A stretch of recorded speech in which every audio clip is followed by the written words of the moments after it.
Hey YouTube, Untamed here. So today we're going to talk through the differences between the 200 series, my 2021 Toyota Land Cruiser Heritage Edition, and my new to me, 1997 Toyota Land Cruiser Collector's Edition. But first, Peanut wanted to say hi with baby Nunu. His name is Nathan Crew. He's really cute. Bye. Okay.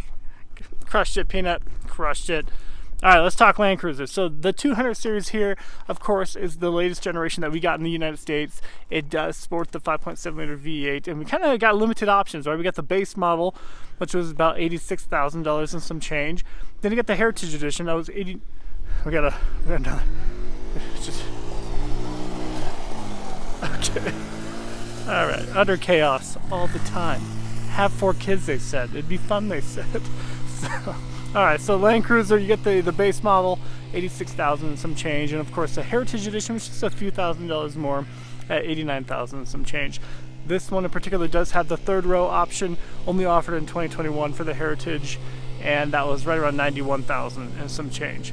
Kind of crazy if you think about the price differences. So this back in 1997, you can get kind of a base model, or you get a collector's edition. There's a couple options you could get back then. Then the 40th anniversary edition, that was another one.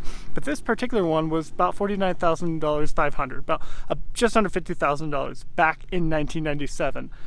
And I did a real quick Google search and quick calculations. That is equivalent to right around $93,000 in 2021 dollars. Well, I guess, in modern dollars, I should say. So kind of wild that, they have always been the same price. I don't think a lot of people think of that. So about $93,000 back when it was brand new, and again $91,000 when this was brand new. So technically speaking, they went down in price if you want to look at it that way. So I'm gonna do a walk around of each of them real quick, kind of highlight the major differences and the things that I think are special on each of them. Of course, both of them are very different beasts just given their age, right? But this right here is the grandfather of that 200 series, and you definitely feel the underpinnings of the Land Cruiser, right? So I mean, between both of them, you can kind of just see the evolution. You can feel the evolution when you're driving it.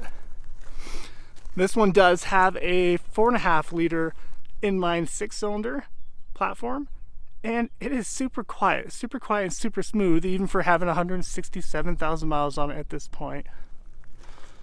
These are the OEM wheels, which, I mean, I don't love them, but I'm kind of debating. I'm debating if I should just kind of keep them on, just because they are the original look. So I'd be curious to know what you guys would do. Would you start putting on some aftermarket mods, tasteful mods, without overdoing it, of course? Or would you try to keep it as close to stock as possible? Over the 100 series, I do prefer the wide body fender flares here. And forgive me, it still is kind of dirty. It rained the other day, but you get a pretty good idea of its condition too throughout the video here.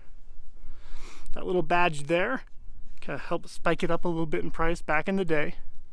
It is a deep green, kind of hard to see in this lighting, but it is kind of a dark deep green.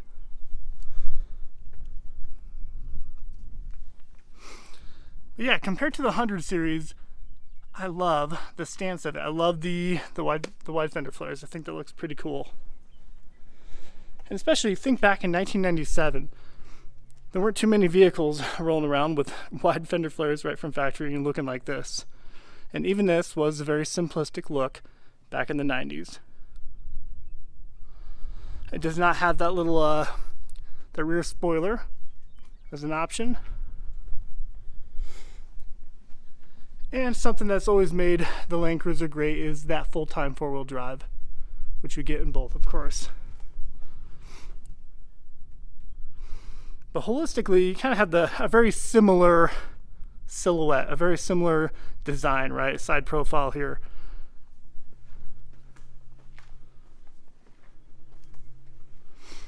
Back out for this.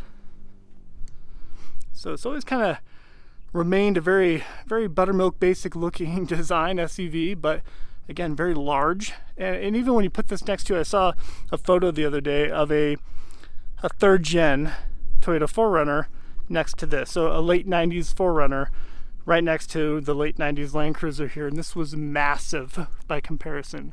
So if you've never seen that, do a quick Google search. It's pretty wild. But I love the fact that it was in great condition when I got it. You know, no No paint fade or anything, oxidation, things you would expect to see on a 26-year-old vehicle, of course.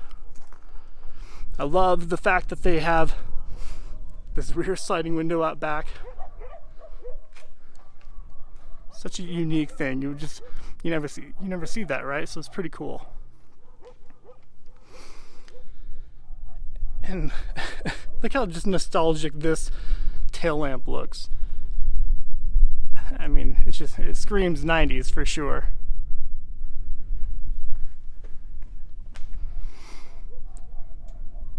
And in my other video I showed you underneath, but real quick I'll pop under and give you an idea. Great condition considering 26 years old. No major rust issues, which tends to be the problem. And none of that. And I mentioned it, you can see the white lettering there. I plan on swapping these onto the FJ Cruiser here. That way we can get the OEM look for the FJ Cruiser with the white lettering out. That's how they came with the BFK01. So slap on these KO2s, make it look the part. We'll put these Toyota Open Countries over on the Land Cruiser. That's the plan anyway. Like stuff like this. I love that. It's super cool. I got the gold emblems out back here. Handles over here on the right.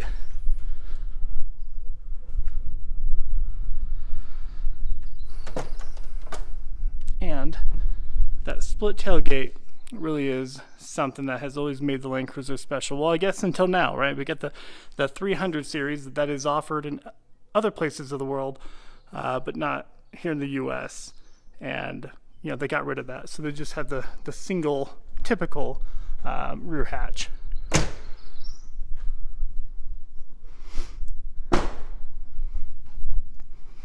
One thing unique I mentioned in my other video, it has the VIN number on each of the windows, which is pretty unique. And apparently, based on your guys' feedback, that was like an anti-theft option, right? That was offered back then, an anti-theft package to kind of make it a little bit more difficult for people to steal your vehicle and then part it out.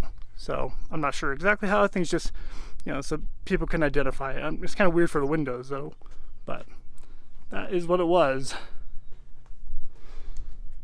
Now let's look at the 200 series real quick. Then we'll pop inside and kind of show you the differences and how it aged over the years on the inside. Personally, I love how comfortable the seats are in the 80 series. I was shocked by just how comfortable it is. I mean, they're super comfortable in the 200. That's something they've continued on. Very basic on the inside, both of them. But those seats are remarkable in the 80s. So I'll show that to you here in a second.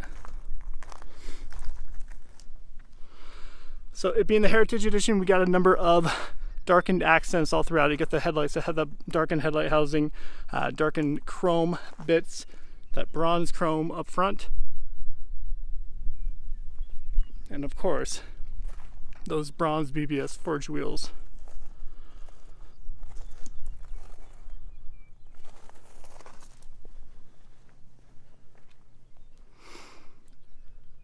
So no matter what color you got on the Heritage Edition, you did get the black mirror caps.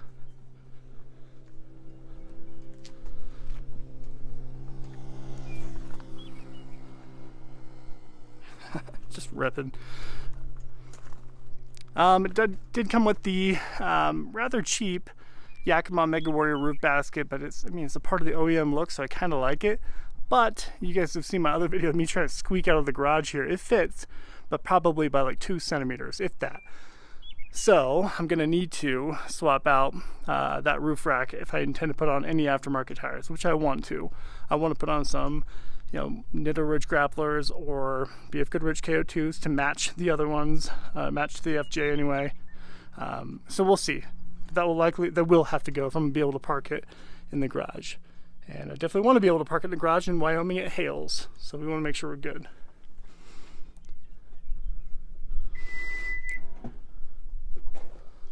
So similar setup. This one has an electric release, whereas that one's mechanical and it has a soft drop tailgate. So that is, the major difference between the two, as you'd expect, being 25 plus years apart. This one does have the third row. That one originally did have the third row, so I'm actually looking to buy a set of seats for the rear there to make that a little bit more fitting for the family, of course. My son's been dying to get in that, so we're gonna try to make that happen sooner than later.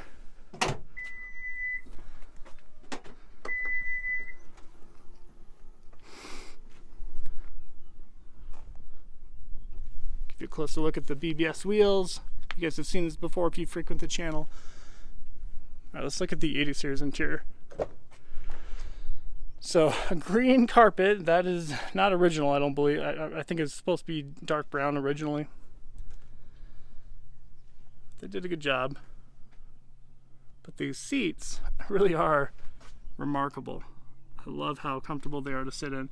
You know, in excellent condition, right? These are original seats, and normally they would have the creases and rips and all that stuff right here, but it looks great. That's always a detrimental part, but the Land Cruiser seats tend to be a little bit more robust, and they hold to the test of time a little bit better.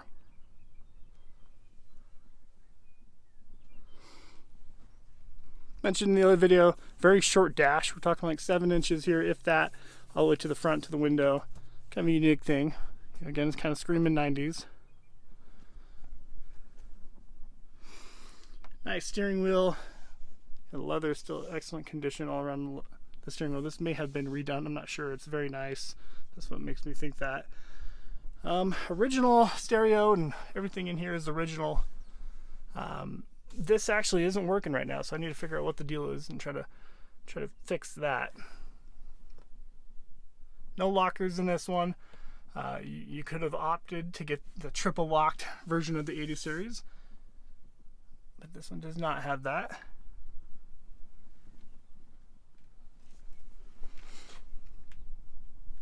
Overall, very pleased with the inside here and the overall condition of it.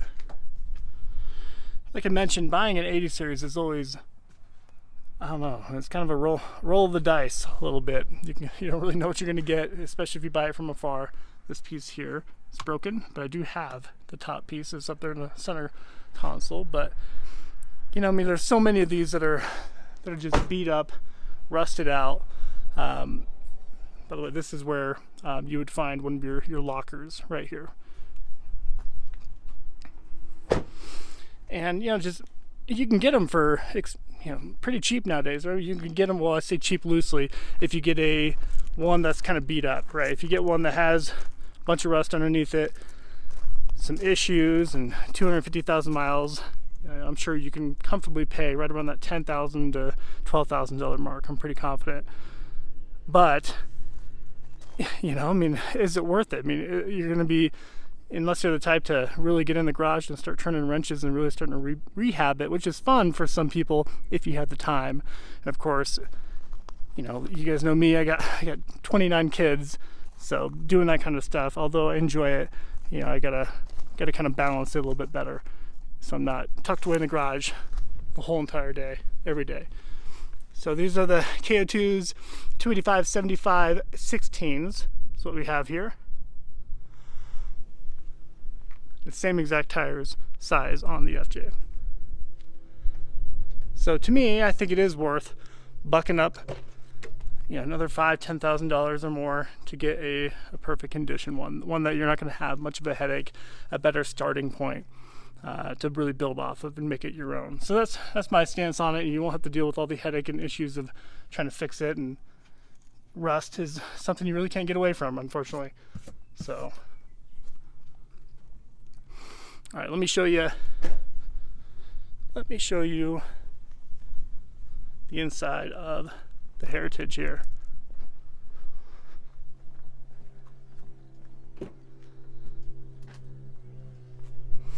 So forgive me, it is really dirty, obviously. Oh, we got another buggy feature.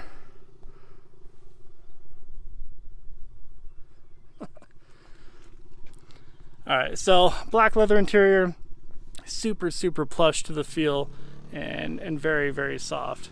I mean, these almost look worse than the 80 series, right? So although this was, kind of filled to the gills with all the tech of the 200 series, the US only got the fully loaded out versions, which I think this would have sold better had we had the quote unquote lesser versions offered in the US here. If we had like the diesel options with more bare bones on the interior, no additional frills, cloth interior. If we had those options, I think that would have really been a big hit. I don't mind the chaos back here. But I love the fact that it has a lot of headroom. I think that gets lost on a lot of videos. You see it and you're like, oh man, that's my 4Runner is the same size. And then you put them right next to each other. I've had both right next to each other, and this is way bigger on the inside when it comes to like head space. So really appreciate that part of it.